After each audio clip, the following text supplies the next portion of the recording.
What is this? What is it? I bet you, most of you, would call this a United States dollar, a US dollar. Well, you're wrong. And I'm going to explain to you why in this video. So, my name's Kane Knight. I make business, investing and finance videos here on YouTube, but I've got a special treat for you today. Today is going to be more economics based and history based. So if you don't like history, get out. But you can stay. But get out. So let's start right at the beginning. The history of the US dollar. When did it begin? So 1776, the Americans decide they don't want to be British anymore. No. They decide they don't want to be British anymore, and they declare their independence from the United Kingdom.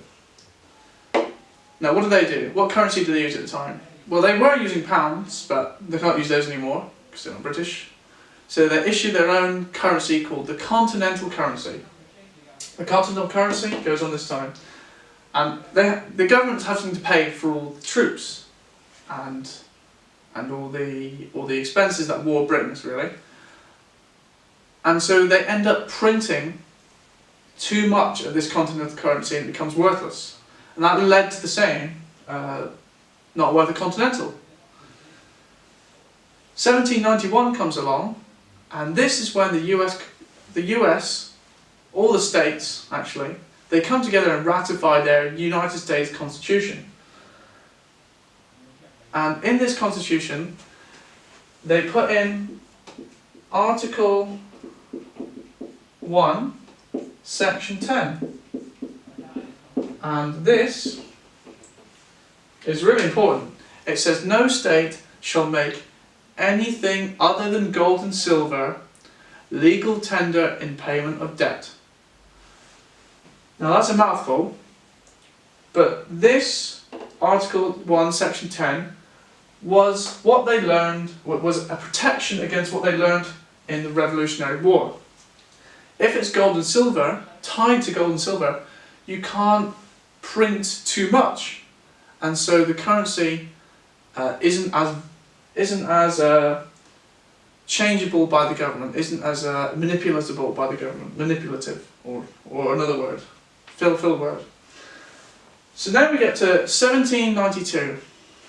What happens in 1792? We have the first Coinage Act of the United States. Yes! First Coinage Act. Wait, what's that? This is exciting because this is the first time we hear about the US dollar. It's defined as 24 grams of silver. 1 US dollar is equal to 24 grams of silver.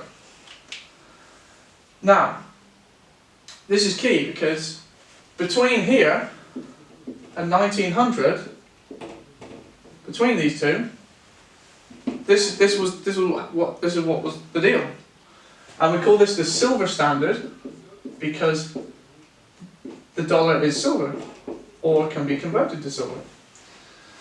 Now, as we move on, we move into the American Civil War, and in 1862. The government runs into this mess again where it needs to pay for a war. And how does it do this? It does the same thing. It needs to issue paper currency. It issues these things called United States notes. US note. Now, before we move on, we should define what a note is. Most of you take the definition of a note for granted. Like a paper note, you pass your friend. Like you write something on, you pass the note.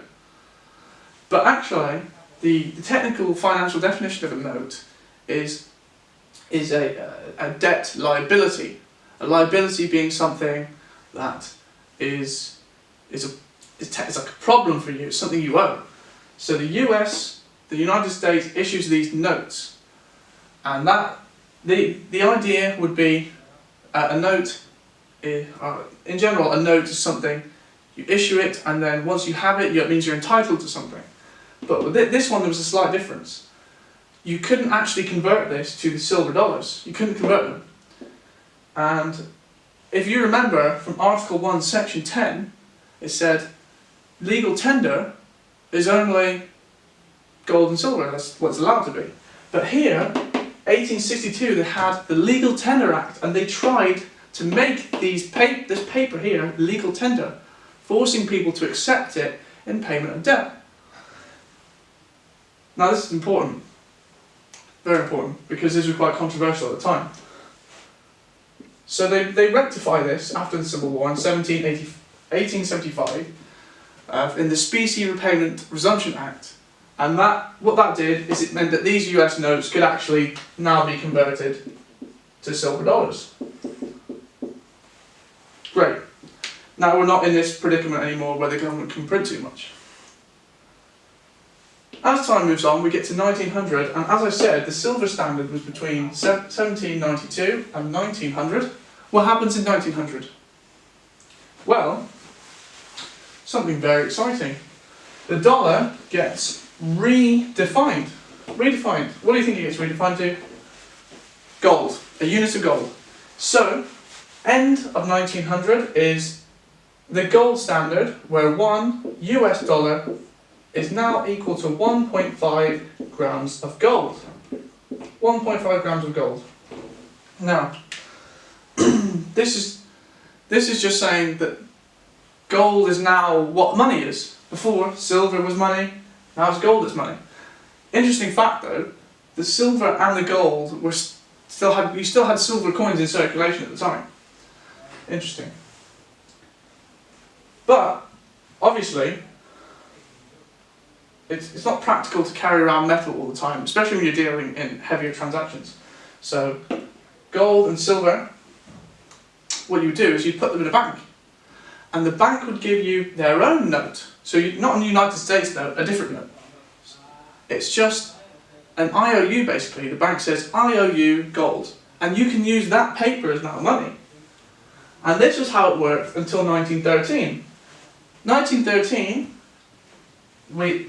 something called the Federal Reserve gets established. Reserve. Now, the Federal Reserve was established in the Federal Reserve Act of 1913. What did this do? This established the first central bank of the United States. The Federal Reserve is the central bank. For those of you who don't know what central bank is, I'll do another video on that, but they control and regulate the currency. Now, if anybody's seen Hamilton, the play, Hamilton and Jefferson are arguing. That's one of the central points of it. They're arguing. Why are they arguing? Well, Hamilton called Jefferson's mum a fat cow. I'm only joking. They're actually arguing over what the role and size of the government should be. Jefferson wanted a smaller one. Hamilton wanted a stronger one that could be more effective. So Hamilton wanted something like this Federal Reserve. He wanted some government agency that can control the currency. And this is what happened in 1913. Coincidentally, they issued their own notes. So before it was the banks that issued their own notes, now it's the Federal Reserve that issues their notes. That's what this is. This is a Federal Reserve note. And these are the banknotes that are used in the United States now today. But a difference is, in 1913 you could convert the notes to gold. You could convert them to gold because the dollar is defined as 1.5 grams of gold. So you can convert $1 Federal Reserve note to some gold, so 1.5 grams of gold. And this was how it worked. This was the status quo until 1933. 1933, FDR comes along. Roosevelt comes along, and he issues Executive Order 6102, and what this does is it makes it illegal to own gold now. Tyranny. He makes it illegal to own gold, and requests that people return their gold to the federal government in exchange for Federal Reserve notes. Now, what this allowed the government to do is to issue more currency, because if the dollar is tied to gold, then you obviously need more gold to issue more currency. And from the issuing of that currency, they could provide stimulus, which is what he did in his New Deal. The next important phase in the history of the dollar comes at the end of World War II. So, at the end of World War II, all the Allied nations are in ruin, except for the United States. France is in ruin, Belgium's in ruin, Europe's an absolute state. Now, America's in the opposite of this. It's a good position. Why is it in a good position? It actually sold weapons to the Allied nations in return for gold. So by the end of 1944, the US had 2/3 of the gold reserves in the world. 2/3. 2/3. Think about that. That is one country with 2/3 of the gold supply in the world. So as a result, since this gold was theoretically, since the dollar was theoretically backed by this gold, there was a lot of confidence in the dollar. And as everybody wanted to rebuild, all the allies wanted to rebuild, they thought the best way to do that would be if all their different currencies were stable. And if they're stable, that means that trading becomes easier for individuals within their societies across borders. And that would help them to rebuild. And so they all met in 1944 in Bretton Woods, which is in New Hampshire. And they decided upon this Bretton Woods system where they fixed their currencies to the dollar. So they all decided to meet in Bretton Woods to figure out this system. Bretton Woods is a place in New Hampshire in the United States, and they decide to peg all of their currencies to the US dollar to keep that price stability, the stability between the currencies. Now, for example, let's say they decided to peg it at, well, this will help you understand what pegging is. So £1, they would say, is equal to $2. Now, this isn't the actual rate historically, but it serves as an illustration for how pegging works. So they say £1 is equal to $2, and that allows the UK government to convert their pounds to dollars, and then convert it to gold. Now, if you remember, I said that it was illegal for US citizens to hold gold after 1933, and that means that they can't convert their notes, their US Federal Reserve notes, to gold. But foreign governments were allowed to convert these dollars to gold, which is exactly what they wanted. And this is the way it stayed until 1971, when everyone's favourite president, Richard Nixon, decided to halt the convertibility,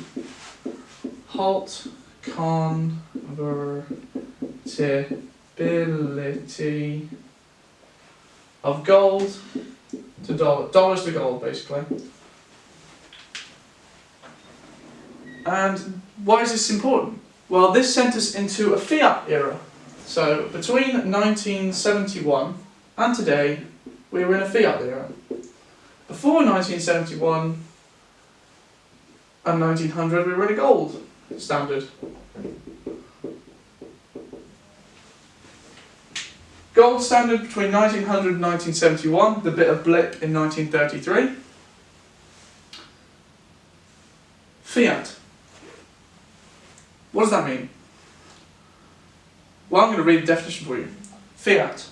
A formal authorization or proposition, a decree, or an arbitrary order. Now, just take that definition. Arbitrary. Well, obviously, if it's arbitrary, the value of this dollar is arbitrary. It's going to increase the uncertainty in that dollar. And so, as a result of Nixon taking the US off that gold standard, between 1971 and 1980, the concern in the dollar meant that a third of its value was lost.